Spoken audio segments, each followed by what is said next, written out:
First வீடியோவில் பேக்கோட உயரமும் நெக்கோட உயரமும் நம்ம மார்க் பண்ணிட்டோம். இந்த வாட்டி மார்க் பண்ண போகிறது ஆம்ஹோல் உயரம் எவ்வளோன்னு தான் மார்க் பண்ண போகிறோம். அது ஷோல்டர்லேருந்து ஆம்ஹோல் வரைக்கும் எவ்வளோ இருக்குதுன்னு ஃபஸ்ட்டு டேப் எடுத்து அளந்துக்கோங்க.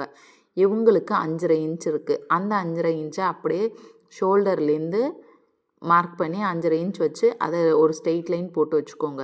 நெக்ஸ்ட்டு நம்ம பாடியோட சுற்றளவு எவ்வளோ இருக்குது அதை நம்ம ப்ளவுஸில் எப்படி மார்க் பண்ணுறதுன்னா, ப்ளவுஸில் எப்படி செக் பண்ணுறதுன்னா, 2 கையோட சுற்றளவு கிட்ட ஒரு தையல் வரும். அந்த தையலே 2 பக்கமும் பிடிச்சிட்டு கழுத்தோட இதுவும் இந்த பக்கம் வச்சு அதை அப்படியே அந்த நம்ம ப்ளவுஸ் மேலே வச்சோம்னா அந்த மார்க் கரெக்டாக போட்டுக்கலாம். இதில் ஒரு எல் போட்டுக்கலாம்.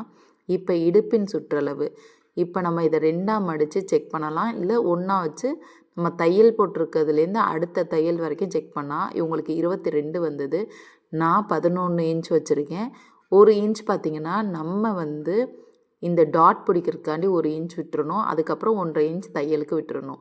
இப்போ நம்ம எல்லாம் போட்டுட்டோம். இந்த கர்வ் பார்த்திங்கன்னா நெக்ஸ்ட் வீடியோவில் உங்களுக்கு சொல்லித்தரேன். நெக்ஸ்ட் வீடியோ கண்டினியூவாக பாருங்கள்.